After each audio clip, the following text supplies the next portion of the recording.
El olor a humedad impregnado en las tablas del sótano parecía guardar todas las memorias que Andrés Alcántara había intentado enterrar en los últimos 25 años. Cada golpe del martillo contra la vieja madera resonaba como un puñal en el pecho, reverberando por la casa vacía que ya no albergaba las risas de su madre ni los cariñosos murmullos de su padre. La repentina muerte del patriarca 3 semanas atrás había dejado a la familia destrozada, pero fue Andrés quien asumió la penosa tarea de vaciar la casa donde había crecido, donde Lucía jugaba con muñecas en el patio, donde ella le había enseñado a atarse los cordones cuando solo tenía 6 años.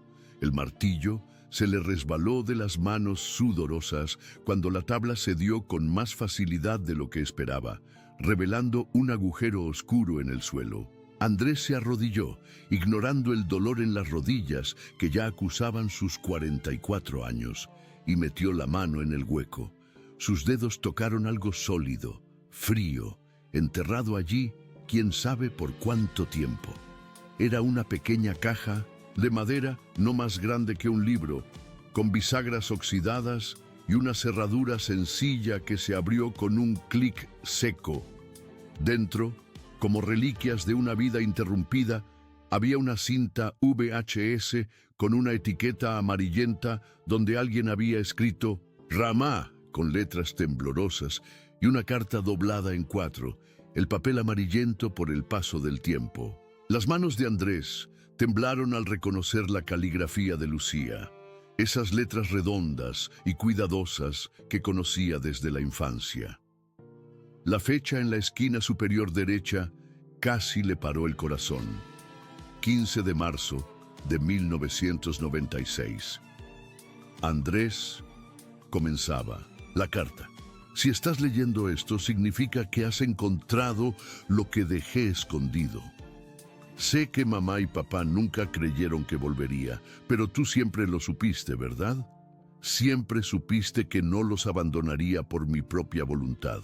Lo que he descubierto aquí en Líbano es más grande y más terrible de lo que cualquiera de nosotros podría imaginar. Samir no es quien yo creía que era. De hecho, nada aquí es lo que parece ser. Estoy escribiendo con prisa porque siento que no me queda mucho tiempo. Si algo me sucede, por favor, no dejes que me olviden.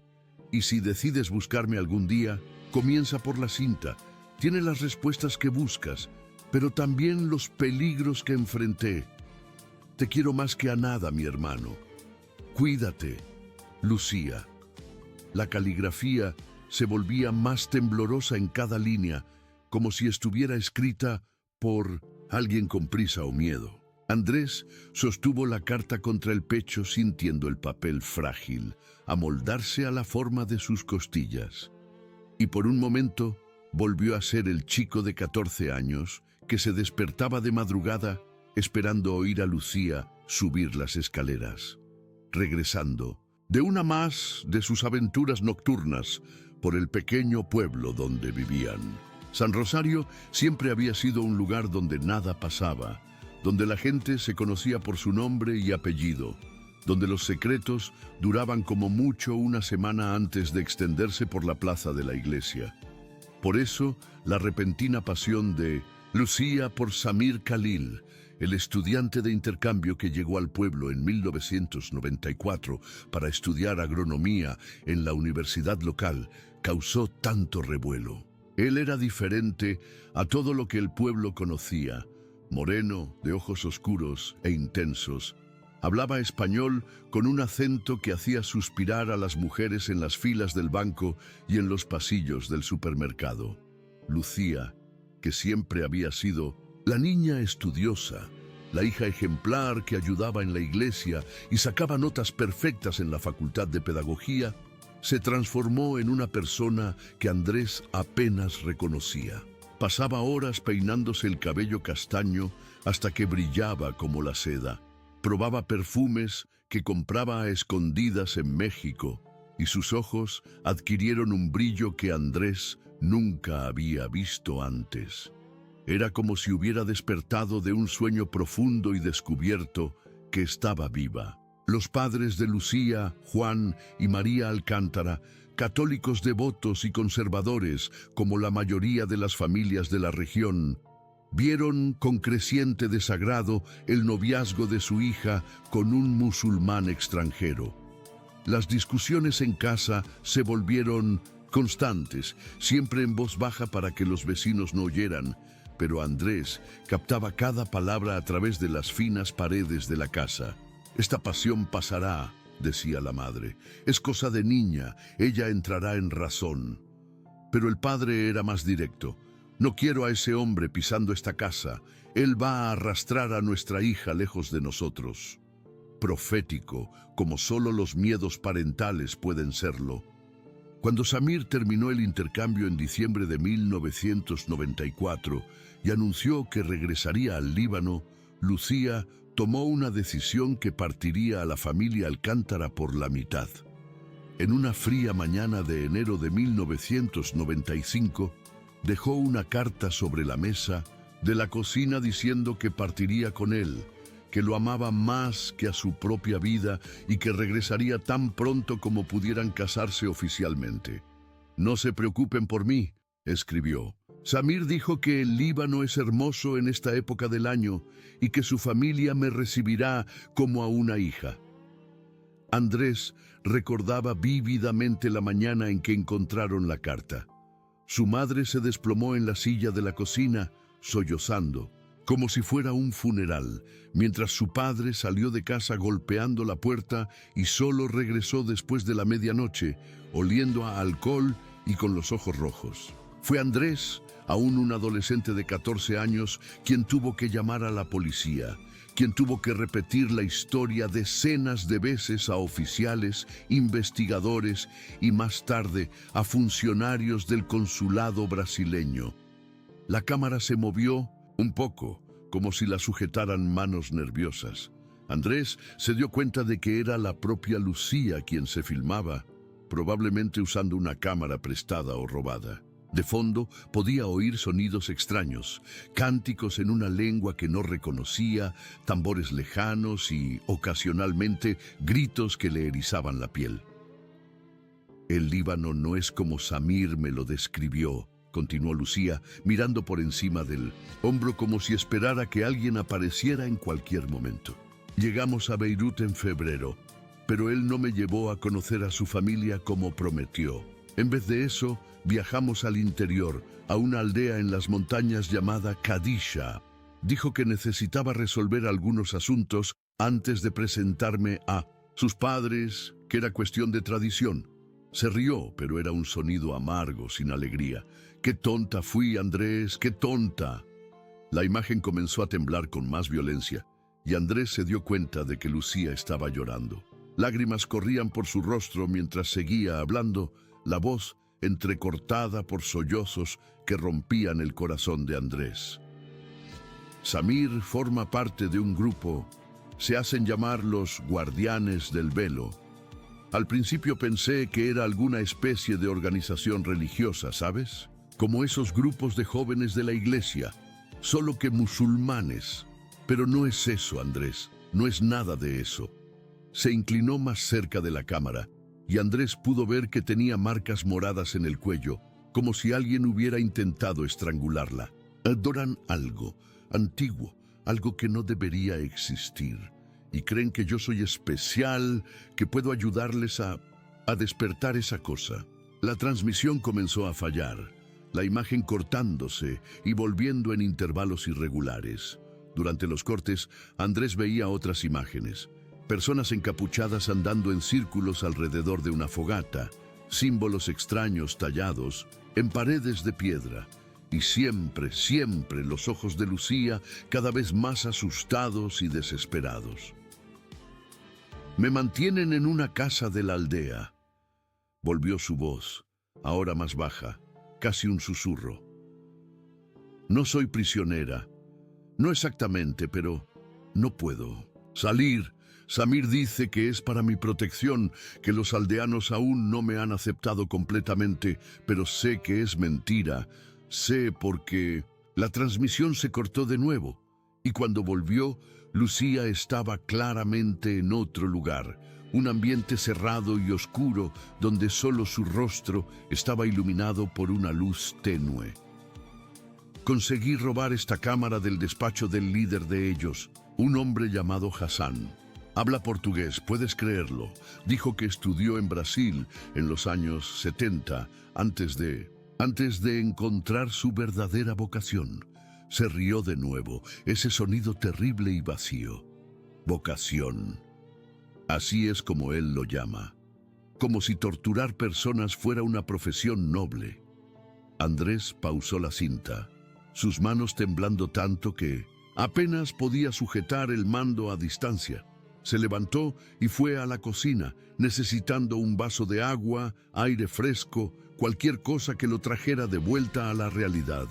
Pero la realidad era que su hermana había sufrido, probablemente había muerto, y él había pasado 25 años sin saberlo. Cuando volvió a la sala, respirando más despacio, pulsó el play de nuevo. La imagen mostraba ahora lo que parecía ser un ritual nocturno. Figuras encapuchadas bailaban alrededor de una estructura de piedra que Andrés no podía identificar completamente, pero que le daba una sensación de náusea inexplicable. Los cánticos eran más altos ahora, más urgentes, y entre las voces podía oír claramente a alguien gritando con desesperación. «Lo hacen cada luna nueva», narraba la voz de Lucía sobre las imágenes. «Traen gente, sacrificios, lo llaman, gente de la que nadie echará de menos, mendigos, prostitutas, extranjeros perdidos en las montañas». Una larga pausa, solo el sonido de los cánticos llenando el silencio. Samir dijo que yo sería diferente, que mi sacrificio tendría un propósito mayor, que ayudaría a abrir el velo entre los mundos. ¡Qué tonta fui, Andrés! Creí que hablaba de una boda, de una ceremonia especial. La cámara se movió, enfocando algo que hizo que Andrés se ahogara. Era una pared de piedra cubierta de símbolos tallados, pero en el centro había algo que reconoció al instante. Un ojo dentro de una estrella de 6 puntas, exactamente como Lucía lo había descrito en la carta. Pero de cerca, percibió que no era solo un símbolo decorativo. El ojo parecía moverse, parpadeando lentamente como si estuviera vivo. ¿Lo estás viendo, Andrés? La voz de Lucía estaba llena de pánico ahora. Por favor, dime que lo estás viendo. No me estoy volviendo loca, ¿verdad? Este símbolo se mueve. Me observa. Por la noche, cuando intento dormir, siento que me observa a través de las paredes. La imagen comenzó a moverse violentamente, como si Lucía estuviera corriendo. Andrés podía oír su respiración agitada, sus pies, descalzos, golpeando contra las piedras. «Han descubierto que tomé la cámara», susurró con urgencia. «Necesito esconderla antes de que...». Un grito ensordecedor cortó sus palabras, un sonido que no parecía completamente humano. La cámara cayó al suelo, mostrando solo piedras y polvo, pero el audio seguía captando los sonidos de una lucha, gritos de dolor y finalmente la voz de Samir hablando en árabe con alguien. «¡Lucía!», gritó Andrés a la televisión, como si su voz pudiera atravesar 25 años y salvarla. «¡Corre! ¡Por favor, corre!». Pero la cinta terminó, dejando solo estática en la pantalla y un silencio que pesaba sobre Andrés como una lápide. Rebobinó y la vio de nuevo, luego una vez más, memorizando cada detalle, cada palabra, cada segundo de ese mensaje desesperado de su hermana. Cuando finalmente apagó la televisión, el sol ya se había puesto y la casa estaba sumida en la oscuridad. Andrés pasó la noche despierto, caminando por las habitaciones vacías de la casa donde había crecido, sosteniendo la carta de Lucía como un talismán. Cada sombra parecía ocultar secretos. Cada crujido del suelo sonaba como pasos de intrusos. Por primera vez en 25 años, estaba absolutamente seguro de que Lucía no lo había abandonado voluntariamente. Había sido secuestrada, torturada y probablemente asesinada por fanáticos religiosos en un país lejano donde a nadie le importaba una brasileña desaparecida. Pero a Andrés sí le importaba. Y ahora tenía pistas. En los días siguientes, Andrés se sumergió en una investigación obsesiva sobre el Líbano, sobre sectas religiosas, sobre cualquier cosa que pudiera conectar los puntos dejados por Lucía. Descubrió que Kadisha era real, una región montañosa en el norte del país, conocida por sus antiguos monasterios y por ser, históricamente, un refugio para grupos religiosos perseguidos. También descubrió que Rahmah significaba misericordia en árabe, pero que en ciertos contextos místicos podía referirse a un estado de purificación a través del sufrimiento. En cuanto a los guardianes del velo, la información era más escasa. Encontró referencias vagas en foros de Internet sobre grupos esotéricos de Oriente Medio, menciones en libros académicos sobre sectas sincréticas que mezclaban el islamismo con prácticas preislámicas, pero nada concreto. Era como si el grupo existiera en las sombras, invisible para el mundo exterior. El símbolo que Lucía había filmado, sin embargo, aparecía en varios contextos diferentes. El ojo dentro de 1900, la estrella de 6 puntas era un símbolo antiguo, usado por varias tradiciones esotéricas a lo largo de la historia. Pero la combinación específica que había visto en la cinta, con esas proporciones y detalles, aparecía en un solo lugar. Un manuscrito medieval preservado en la Biblioteca Nacional de Beirut, parte de un tratado sobre la apertura de los velos celestiales, escrito por un monje sirio en el siglo XIII. Andrés imprimió todo lo que encontró, creando un archivo que crecía día tras día. Mapas del Líbano, fotografías de Kadisha, artículos sobre arqueología en la región, listas de grupos religiosos minoritarios. Su mesa de trabajo en casa se transformó en un centro de mando, cubierta de papeles, fotografías y una gran foto de Lucía a los 19 años, sonriendo a la cámara en la última Navidad que pasaron juntos. Fue entonces cuando tomó la decisión que cambiaría su vida para siempre. Iría al Líbano a buscarla. La decisión no fue impulsiva. Andrés había ahorrado dinero a lo largo de los años, trabajando como contador en una empresa de São Paulo, viviendo modestamente y ahorrando religiosamente. Después del divorcio, sus gastos disminuyeron aún más. Tenía suficiente para un viaje largo, quizás algunos meses en Oriente Medio si fuera necesario. Carla, su exesposa, pensó que estaba teniendo un colapso nervioso. Andrés, eso pasó hace 25 años, le dijo cuando él llamó para contarle sobre su decisión. Tu hermana probablemente murió y necesitas aceptarlo. Piensa en tus hijos. Necesitan un padre presente, no a alguien persiguiendo fantasmas al otro lado del mundo. Pero Andrés ya había tomado su decisión. Tomó una licencia del trabajo, organizó sus documentos, aprendió algunas frases básicas en árabe y, en una fría mañana de junio, estaba en el aeropuerto de Guarulhos con una maleta pequeña y una carpeta llena de papeles y fotografías. Su destino, Beirut, Líbano. El vuelo fue largo y turbulento, pero Andrés apenas notó la incomodidad.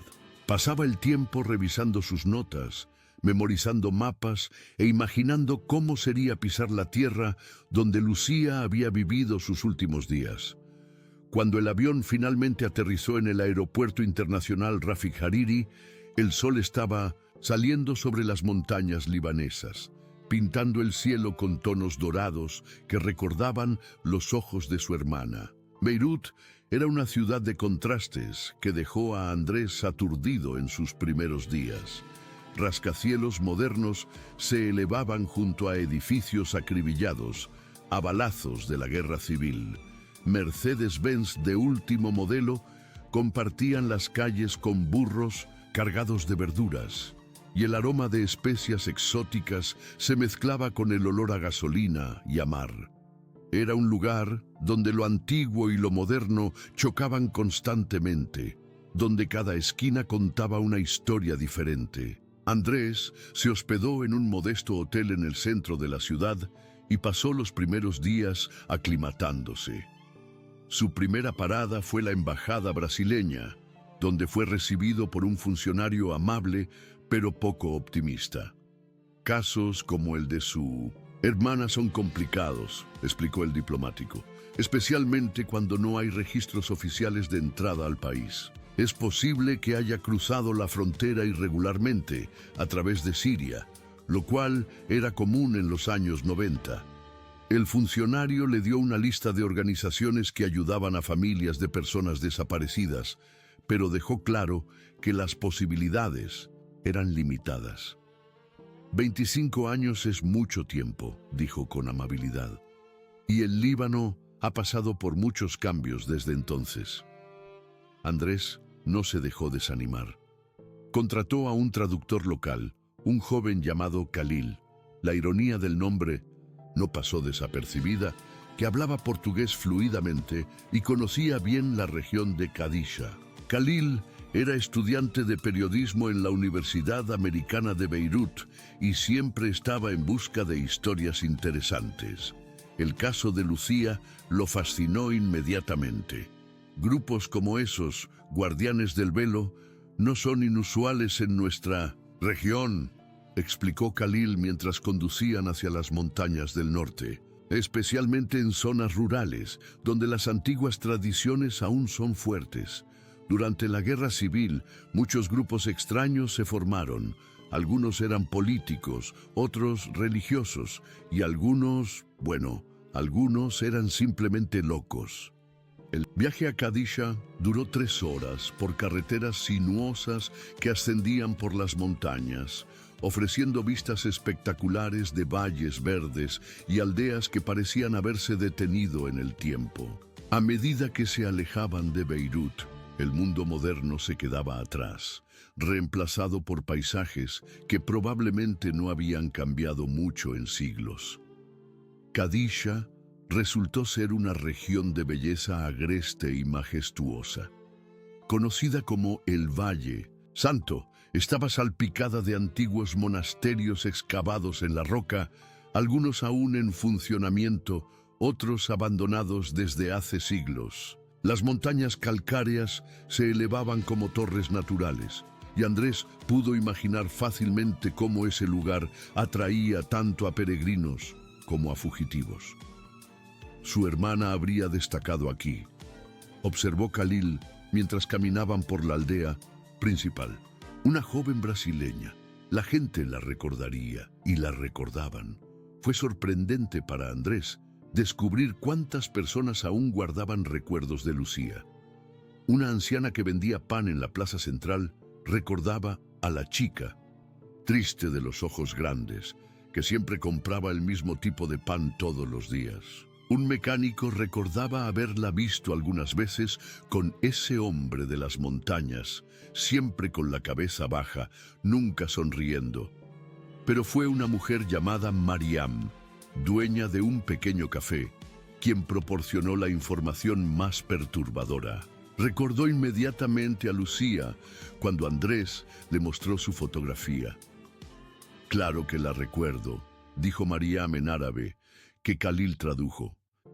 Ella venía aquí a veces, intentando usar el teléfono público para llamar a Brasil, pero nunca lograba completar las llamadas. Decía que alguien siempre cortaba la línea.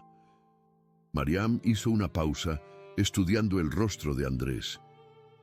Ella tenía miedo. Me preguntó una vez si conocía alguna forma de salir de la aldea sin que nadie lo supiera. Dijo que creía que la estaban vigilando. Andrés sintió un vacío en el pecho. ¿Y usted la ayudó? Mariam negó con la cabeza tristemente. Quería, pero esos hombres con los que ella andaba no eran personas con las que se juega. Todos en la aldea los conocían, todos los temían. ¿Los guardianes del velo? preguntó Andrés directamente. El efecto fue inmediato. Mariam palideció y miró nerviosamente alrededor del café, como si esperara que alguien surgiera de las sombras.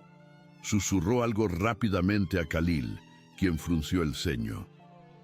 Ella dice que ese nombre no debe pronunciarse aquí, tradujo Khalil, y que usted debería irse antes de que descubran que está haciendo preguntas. Pero Andrés no estaba dispuesto a irse, no cuando estaba tan cerca de descubrir la verdad sobre Lucía. Insistió en que Mariam le contara más, prometiendo que nadie sabría que ella había hablado con él. Finalmente, la mujer accedió a encontrarse con él después de la puesta del sol en un lugar más reservado. El encuentro tuvo lugar en 1900, un monasterio abandonado en las montañas, un lugar que Mariam dijo que era seguro porque ellos evitaban los lugares sagrados cristianos. A la luz de las velas que ella había traído, su rostro parecía aún más preocupado y envejecido. A través de Khalil, ella le contó a Andrés una historia que le hizo cuestionar si debería haber dejado el pasado enterrado. Los guardianes del velo existen desde hace mucho tiempo, comenzó Mariam. Mi abuelo hablaba de ellos cuando yo era niña, siempre en susurros, siempre con miedo. No son musulmanes ni cristianos, adoran algo más antiguo, algo que estaba aquí antes de cualquier religión que conocemos. Se santiguó, un gesto automático que revelaba sus propias creencias cristianas. Dicen que guardan una reliquia, algo dejado por los antiguos, y que un día usarán esa reliquia para cambiar el mundo. Andrés se inclinó hacia adelante. ¿Qué tipo de reliquia? Nadie lo sabe con certeza. Algunos dicen que es un cristal, otros que es un libro escrito en una lengua perdida. Pero todos coinciden en una cosa. Tiene poder sobre la mente humana. Puede mostrar visiones del futuro, del pasado, de otros mundos. Pero ese poder tiene un precio. Mariam hizo una pausa, sus manos temblando ligeramente. Para usar la reliquia, los guardianes necesitan un sacrificio especial. No sirve cualquiera. Necesita ser alguien puro, alguien que nunca haya sido corrompido. Por el mal, Lucía, susurró Andrés, y las piezas del rompecabezas comenzaron a encajar en su mente. Tu hermana era perfecta para ellos, confirmó Mariam. Joven, inocente, extranjera y enamorada de uno de ellos, lo que la hacía aún más vulnerable. Miró directamente a Andrés, sus ojos llenos de compasión. Lo siento mucho, pero tu hermana no salió de aquí viva. Nadie elegido por ellos sale. Andrés sintió como si le hubieran dado un puñetazo en el estómago. Durante 25 años había mantenido una chispa de esperanza de que Lucía estuviera viva en algún lugar, quizás con amnesia, quizás prisionera, pero viva. Ahora esa esperanza se desvanecía en como el humo. ¿Dónde la mataron?, preguntó sorprendiéndose de la frialdad de su propia voz. Mariam señaló hacia las montañas más altas, donde solo los picos eran visibles en la oscuridad. Hay un lugar allá arriba, ruinas de un templo antiguo. Es allí donde hacen sus rituales más importantes. Es allí donde... No terminó la frase, pero no hacía falta. ¿Puedo llegar allí? ¡No!, dijo Mariam con urgencia, incluso antes de que Khalil tradujera. Ese lugar está protegido. Tienen vigilantes, trampas, y dicen que la misma tierra alrededor de las ruinas está maldita. Cualquiera que se acerque sin permiso, nunca más es visto. Pero Andrés ya había tomado su decisión. Había llegado demasiado lejos para darse por vencido ahora. Necesitaba ver el lugar donde Lucía había pasado sus últimos momentos. Necesitaba entender completamente lo que le había sucedido. Tal vez, si tenía suerte, incluso podría encontrar sus restos mortales y llevarlos de vuelta a Brasil para un entierro digno. Khalil intentó disuadirlo durante todo el camino de vuelta a la aldea. Andrés, esto es una locura.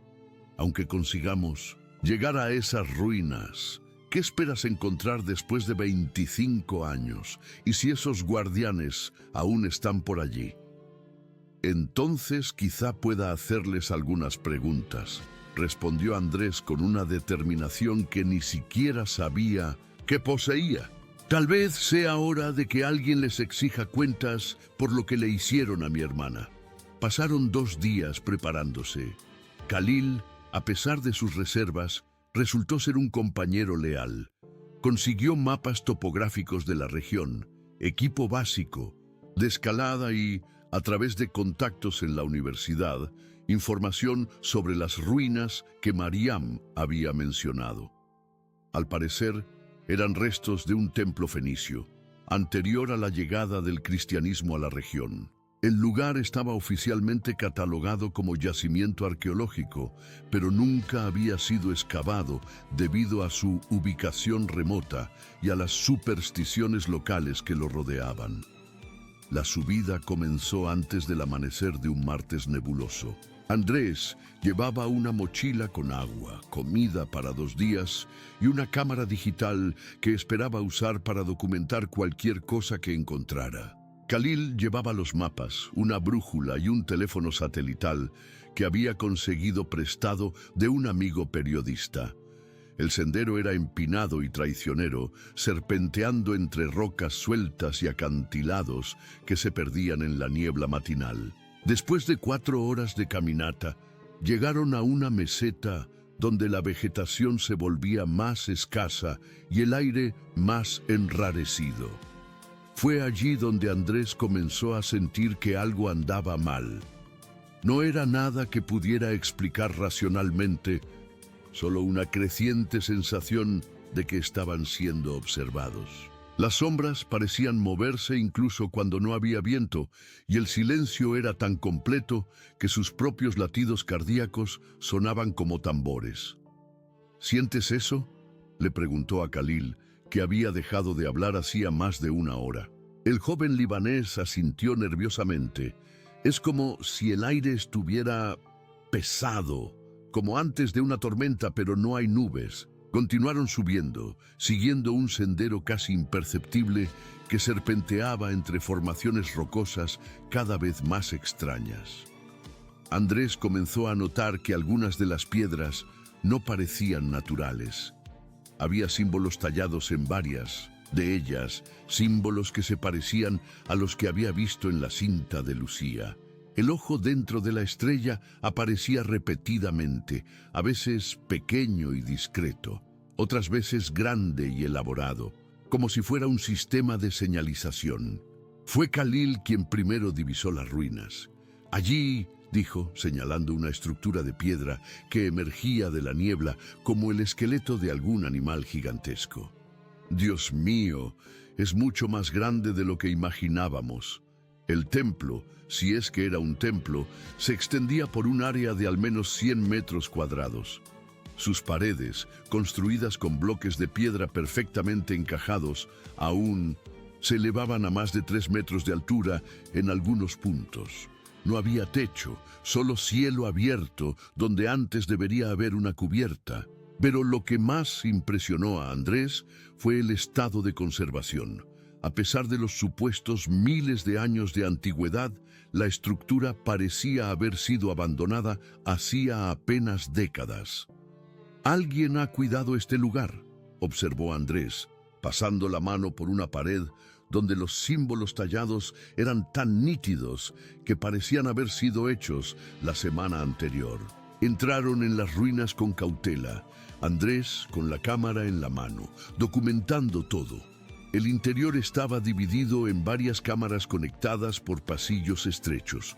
La cámara central era circular, con unos 10 metros de diámetro y, en el centro había una depresión en la piedra que formaba una especie de altar o pozo. Las paredes alrededor estaban cubiertas de símbolos, pero estos eran diferentes a los externos, más elaborados, más perturbadores. Fue en la pared norte de la cámara central donde Andrés encontró lo que buscaba. Grabado en la piedra, con casi 2 metros de altura, estaba el símbolo que había visto en la cinta de Lucía, el ojo dentro de la estrella de 6 puntas. Pero al verlo en persona, Andrés percibió detalles que la calidad granulada de la cinta VHS no había revelado. El ojo no era solo un dibujo, había una cavidad real en la piedra, como si alguien hubiera excavado un agujero y luego lo hubiera pulido hasta quedar perfectamente redondo. Y dentro de esa cavidad, Khalil, llamó Andrés, su voz resonando extrañamente en la cámara. «Ven a ver esto». El joven se acercó y jadeó al ver lo que Andrés estaba observando. Dentro de la cavidad del ojo, algo brillaba. No era metal ni cristal, sino algo que parecía pulsar con luz propia, como una estrella lejana vista a través de un telescopio. «No lo toques», susurró Khalil, pero Andrés ya estaba extendiendo la mano. En el momento en que sus dedos rozaron la superficie de esa cosa brillante, el mundo explotó en visiones. Andrés vio a Lucía caminando por esa misma cámara, pero no estaba sola. Samir estaba allí, junto con otros hombres encapuchados. Vio a su hermana siendo obligada a arrodillarse ante el altar central. Vio lágrimas corriendo por su rostro mientras gritaba su nombre. «¡Andrés! ¡Andrés! ¡Ayúdame!». Vio también otras cosas, imágenes de otros tiempos, otros lugares, civilizaciones antiguas que adoraban cosas que no debían ser adoradas, rituales que abrían puertas a dimensiones que debían permanecer cerradas. Y a través de todo eso, el ojo observaba, registraba, esperaba. Andrés apartó la mano bruscamente, jadeante y mareado. Khalil lo sujetó del brazo, impidiendo que cayera. «¿Qué has visto?», preguntó el joven, pero Andrés no podía articular palabra. Las visiones aún palpitaban en su mente como heridas abiertas. Fue entonces cuando oyeron voces aproximarse. «Escóndete», susurró Andrés, empujando a Khalil detrás de una columna de piedra. Se agacharon en la sombra, observando mientras 3 figuras encapuchadas entraban en la cámara central. Caminaban en solemne procesión, llevando antorchas que proyectaban sombras danzantes en las paredes cubiertas de símbolos. El hombre que iba delante bajó la capucha, revelando un rostro envejecido, pero aún fuerte, con ojos negros intensos y una barba canosa cuidadosamente arreglada. Cuando habló, lo hizo en portugués, con acento árabe, pero perfectamente comprensible. «Sé que están ahí», dijo con calma. «No hay razón para esconderse. Vengan, tenemos mucho de qué hablar». Andrés y Khalil intercambiaron miradas desesperadas. No había escapatoria. La entrada de la cámara estaba bloqueada por los 3 hombres y no parecía haber otras salidas. «Mi nombre es Hassan», continuó el hombre de barba canosa, «y creo que usted es Andrés Alcántara, hermano de nuestra querida Lucía». Andrés sintió la sangre helarse en sus venas. Lentamente salió de detrás de la columna, con las piernas temblorosas. Khalil intentó sujetarlo, pero él se soltó amablemente. «Usted la mató», dijo Andrés, sorprendiéndose de la firmeza de su propia voz. Hassan sonrió, pero era una sonrisa triste, sin malicia. «No, mi joven amigo, la salvé, así como salvaré a usted». «¿Salvó?». Andrés rió amargamente. Ella estaba aterrorizada en la cinta que dejó. Hablaba de sacrificios, de rituales. ¿Eso es salvación para usted? «Usted no entiende», dijo Hassan, acercándose lentamente. «Lucía descubrió algo que no debía haber descubierto. El velo entre los mundos se está volviendo más delgado, y hay cosas del otro lado que quieren pasar. Nuestra orden existe desde hace 1000 años para impedirlo. Su hermana tuvo la desgracia de convertirse en un canal involuntario». Andrés frunció el ceño intentando procesar las palabras de Hassan. «¿De qué está hablando?». Hassan hizo un gesto hacia el símbolo en la pared. «Esa reliquia que usted tocó hace poco es un pedazo del velo original, un fragmento de la barrera que separa nuestro mundo de otras realidades». Cuando ciertas personas entran en contacto con ella, desarrollan la capacidad de ver a través de esa barrera. Y cuando eso ocurre, las cosas del otro lado comienzan a verlas también. ¿Lucía podía ver a través del velo?, la preguntó Andrés, con la voz apenas audible. En los últimos meses de su vida sí, empezó a tener visiones, pesadillas estando despierta. Veía criaturas que no existen en nuestro mundo. Oía voces hablando en lenguas que nunca fueron humanas. Y lo peor, esas criaturas comenzaron a interesarse en ella. Hassan hizo una pausa, sus ojos fijos en los de Andrés. Nosotros no la matamos, Andrés. Nosotros la protegemos. El ritual final fue para sellar su conexión con el otro lado, para garantizar que las cosas que la seguían no pudieran usarla como puente para entrar en nuestro mundo.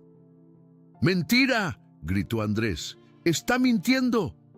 ¿Lo estoy?, preguntó Hassan con calma. Entonces, explíqueme por qué usted comenzó a tener visiones en el momento en que tocó la reliquia. Explíqueme por qué siente que está siendo observado desde que llegó al Líbano. Explíqueme por qué sus noches han estado llenas de pesadillas con su hermana llamando su nombre. Andrés palideció. Era cierto.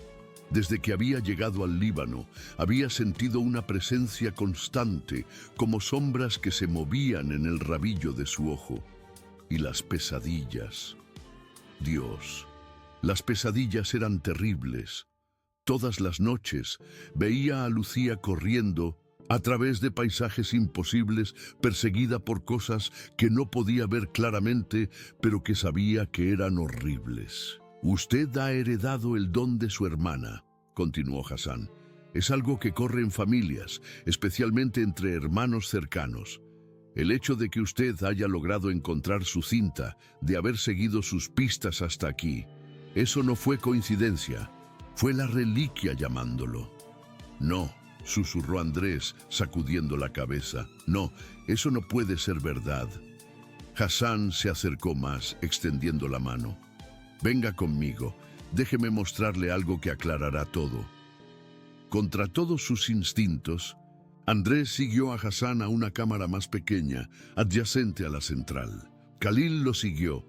Flanqueado por los otros dos hombres encapuchados, la cámara más pequeña estaba llena de equipo moderno, computadoras, monitores, cámaras digitales. Era como encontrar un laboratorio de alta tecnología en medio de ruinas antiguas. Nuestra orden ha evolucionado con los tiempos, explicó Hassan, encendiendo uno de los monitores. Aún guardamos los secretos antiguos, pero usamos métodos modernos cuando es necesario. La pantalla del monitor parpadeó y mostró una grabación de video. Andrés reconoció inmediatamente el escenario. Era la misma cámara central donde estaban hacía pocos minutos, pero la grabación era antigua, probablemente de los años 90 por la calidad de la imagen. En la pantalla, Lucía estaba arrodillada ante el altar central, pero no parecía aterrorizada como Andrés esperaba. Sus ojos estaban cerrados y había una expresión de paz en su rostro. A su alrededor, hombres encapuchados cantaban en una lengua que Andrés no reconocía, pero que, de alguna manera, le sonaba familiar. «Observa», dijo Hassan amablemente. En la grabación, Lucía abrió los ojos y miró directamente a la cámara. Cuando habló, su voz era calma, sin rastro del pánico que Andrés había oído en la cinta VHS. «Andrés», dijo ella, y él tuvo que sujetarse a la pared para no caerse. «Si estás viendo esto, significa que también has sido llamado. Sé que debes estar confundido, asustado. Yo también lo estuve. Pero Hassan me lo ha explicado todo y ahora lo entiendo». Ella sonrió, y era la sonrisa de su hermana, genuina y llena de amor. «Lo que voy a hacer no es un sacrificio, es una elección para protegerte a ti, a nuestra familia, a nuestro mundo». Andrés observaba, hipnotizado. mientras Lucía se levantaba y caminaba hasta la pared donde estaba el símbolo del ojo. Cuando tocó la reliquia, su expresión cambió. Por un momento sus ojos se llenaron de terror, pero luego una extraña serenidad se apoderó de su rostro. «Puedo verlos ahora», dijo ella, su voz resonando de manera extraña. «Las cosas que quieren pasar son tan hambrientas, hambrientas de nuestro mundo, de nuestras almas». Miró a la cámara una vez más. «No puedo permitir que usen nuestra conexión para pasar, Andrés. Nuestro vínculo de hermanos es muy fuerte. Si logran usarme como puente, tú serás el siguiente. Y luego nuestros padres. Y luego...» La grabación mostró a Lucía colocando ambas manos sobre la reliquia. Una luz intensa emanó del símbolo, y por un momento Andrés pudo jurar que vio otras formas en la cámara, sombras que se movían independientemente de cualquier fuente de luz, formas que sugerían tentáculos, garras, ojos múltiples. «Es ello», dijo Lucía, su voz ahora múltiple, como si varias personas hablaran al mismo tiempo. «Cierro la puerta, pago el precio». La luz se intensificó hasta cegar la cámara, y cuando la imagen volvió a la normalidad, Lucía había desaparecido. Solo quedaban los hombres encapuchados, arrodillados, en silenciosa oración. «¿Dónde está ella?», preguntó Andrés, con las lágrimas corriendo por su rostro. «Ella se ha convertido en parte del velo», respondió Hassan con calma. «Su esencia se ha fusionado con la barrera entre los mundos, fortaleciéndola. No ha muerto, Andrés. Se ha transformado en algo más grande, en una guardiana eterna». Andrés sintió que sus piernas flaqueaban. ¿Por qué? ¿Por qué lo hizo? Porque le amaba más que a su propia vida. Y porque sabía que, si no actuaba, las cosas del otro lado eventualmente encontrarían una forma de llegar hasta ustedes. Hassan apagó el monitor y se volvió hacia Andrés. «Y ahora estás aquí, has tocado la reliquia, has abierto tu propia conexión con el otro lado. Las mismas criaturas que persiguieron a tu hermana ahora saben de tu existencia. Te buscarán, Andrés. No importa a dónde vayas, te encontrarán». «Entonces, ¿qué sugieres?», preguntó Andrés, aunque ya sabía la respuesta. «Tienes dos opciones», dijo Hassan. «Puedes seguir el ejemplo de tu hermana y sacrificarte para sellar la conexión definitivamente. O puedes unirte a nosotros, aprender nuestros métodos y pasar el resto de tu vida luchando para mantener el velo intacto». Andrés miró alrededor de la cámara llena de equipos modernos, intentando procesar todo lo que había descubierto. Su hermana no había sido una víctima, había sido una heroína. No había muerto, se había transformado en algo más. Y ahora él enfrentaba la misma elección que ella había enfrentado 25 años antes. «¿Y si simplemente me voy?», preguntó. «¿Si vuelvo a Brasil e intento olvidarlo todo?». Hassan negó con la cabeza tristemente. «Puedes intentarlo, pero te seguirán. Y esta vez no serás solo tú quien esté en peligro, será todo el mundo al que amas. Tus hijos, tu exesposa, tus amigos. La conexión que has abierto no puede cerrarse simplemente ignorándola». Andrés pensó en sus hijos, Pedro y Ana, de solo 12 y 10 años. Pensó en Carla, quien a pesar del divorcio, aún se preocupaba por él. Pensó en todos los inocentes que podrían verse afectados por una decisión que había tomado sin entender completamente sus consecuencias. «Si me uno a ustedes», dijo lentamente, «¿podría protegerlos?». «Sí», confirmó Hassan. «Nuestra orden tiene métodos para proteger a las familias de nuestros miembros.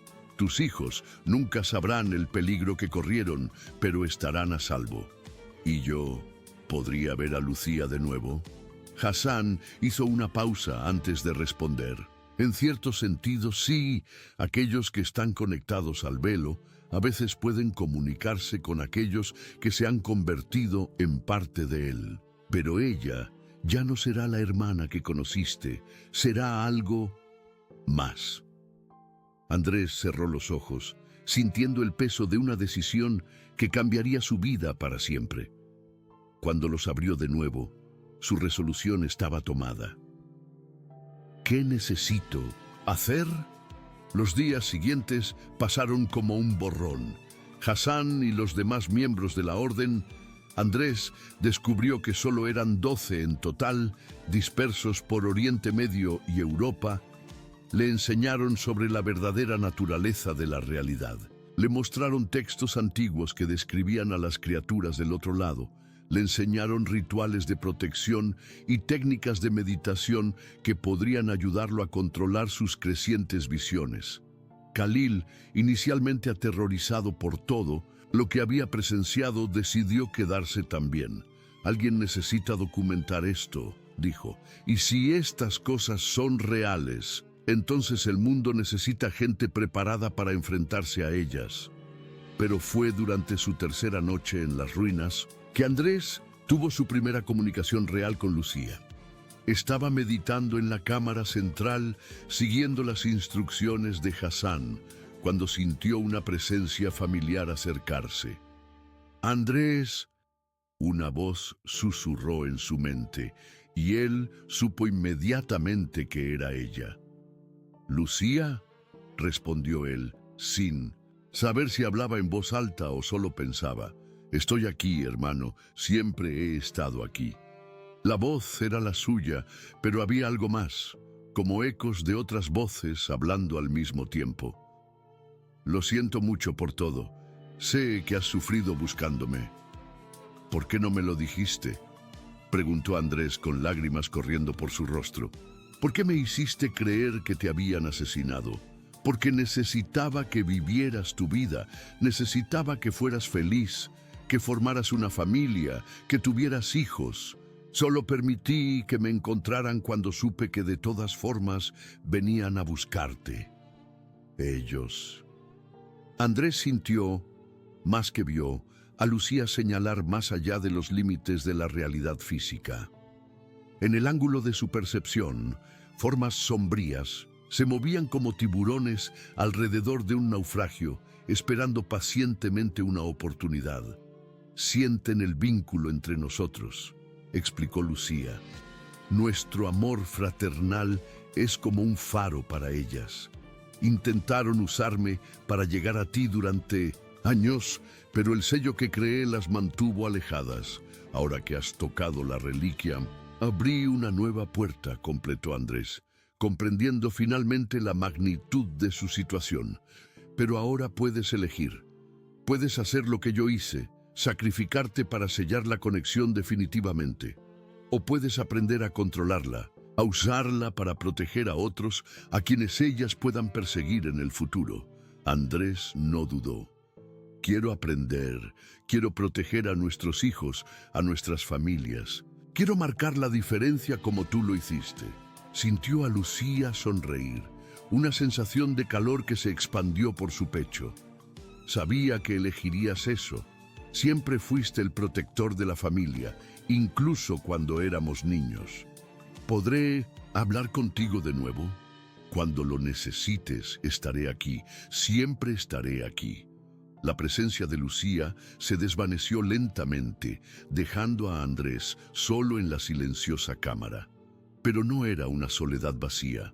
Era como si ella hubiera dejado parte de su fuerza con él, parte de su determinación.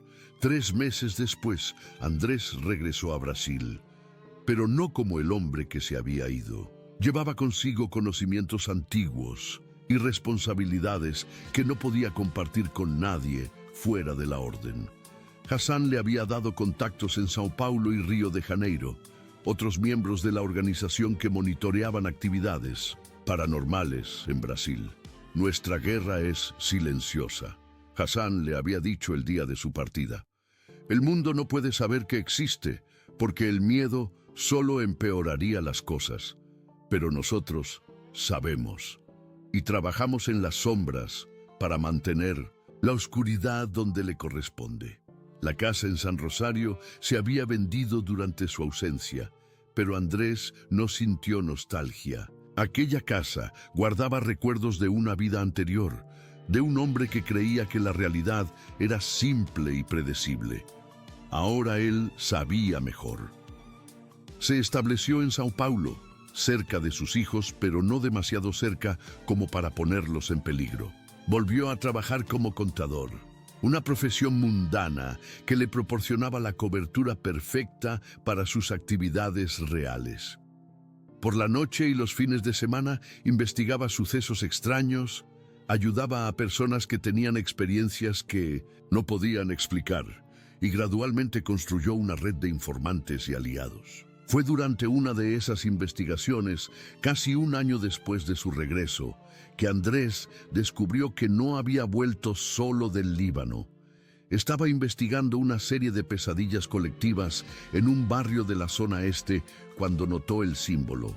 Estaba grabado discretamente en la pared de una escuela donde varios niños habían relatado los mismos sueños perturbadores. El ojo dentro de la estrella de 6 puntas, pequeño y casi invisible, pero inconfundiblemente familiar.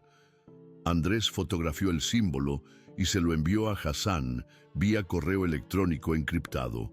La respuesta llegó en menos de una hora. Evacué el área inmediatamente. Te han encontrado. Pero era demasiado tarde. Cuando Andrés llegó a casa esa noche, encontró la misma marca tallada en la madera de su puerta. No era solo un dibujo. Había sido cortada en la madera con precisión quirúrgica, aún oliendo a madera fresca. Dentro de la casa, todo parecía normal a primera vista. Pero Andrés había aprendido a confiar en sus instintos agudizados por la orden. La temperatura estaba a algunos grados más baja de lo normal. Las sombras parecían más oscuras, más densas. Y había un olor en el aire, dulce y nauseabundo, como flores podridas. Fue entonces cuando escuchó la voz. Andrés. Alguien lo llamó desde dentro del apartamento. Una voz femenina, familiar, cariñosa. La voz de Lucía. Pero Andrés sabía que no era ella. La verdadera Lucía solo podía comunicarse con él a través de una meditación profunda, y su presencia siempre estaba acompañada de calor y paz. Esto era diferente, esto era frío, hambriento, depredador. Andrés, mi hermano, la voz llamó de nuevo viniendo del dormitorio. ¿Por qué no vienes a verme? Te he echado tanto de menos. Andrés tomó el teléfono y marcó el número de emergencia que Hassan le había dado. Contestaron al primer timbrazo. Código Velo, susurró. Me han encontrado. 40 minutos, respondió la voz. Agárrate fuerte. Andrés colgó y se preparó para la lucha de su vida. Las criaturas del otro lado finalmente habían encontrado una manera de cruzar usando su conexión con Lucía como puente. Pero no contaban con una cosa. Andrés ya no era el hombre ingenuo que había partido hacia el Líbano en busca de su hermana. Era un guardián del velo, entrenado para enfrentarse exactamente a esta situación. Lucía ya no está aquí, dijo, en voz alta caminando hacia el dormitorio con un amuleto de protección en la mano. Y ustedes no son bienvenidas a mi mundo. La respuesta fue un rugido que hizo temblar las ventanas y despertó a los vecinos de sus sueños. La guerra había comenzado. 40 minutos después, cuando los otros miembros de la orden llegaron al apartamento de Andrés, lo encontraron sentado en el suelo de la sala, exhausto pero vivo. El apartamento estaba en ruinas, como si hubiera sido golpeado por un huracán, pero las criaturas habían sido desterradas de vuelta al otro lado. ¿Cómo lo has hecho?, preguntó María, una mujer de 50 años que lideraba la célula brasileña de la orden. Andrés sonrió débilmente. Lucía me ayudó, la verdadera Lucía.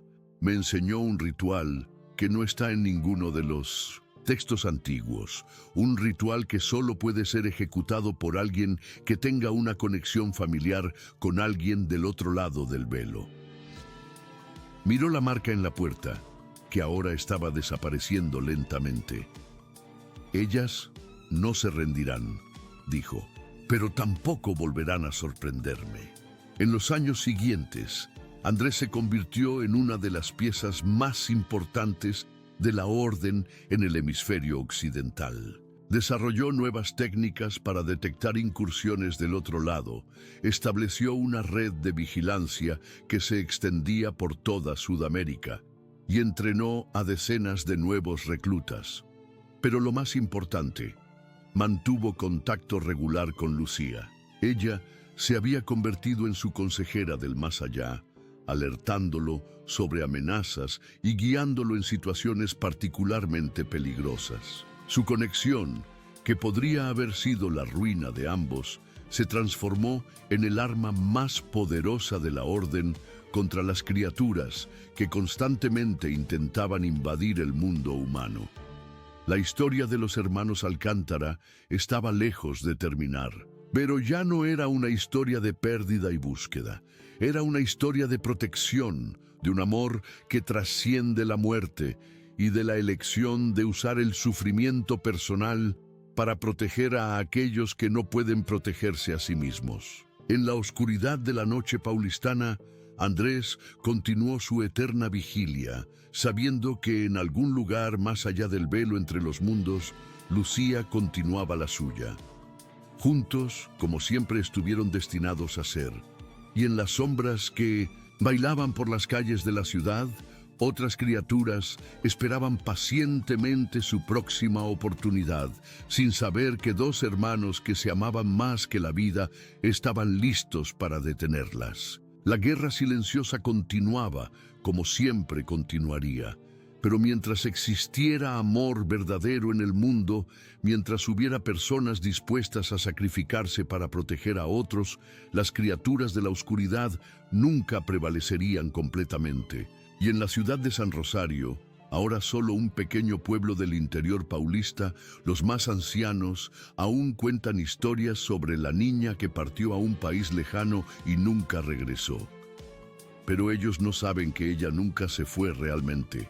Solo cambió de forma y continúa protegiendo a todos aquellos que ama para siempre.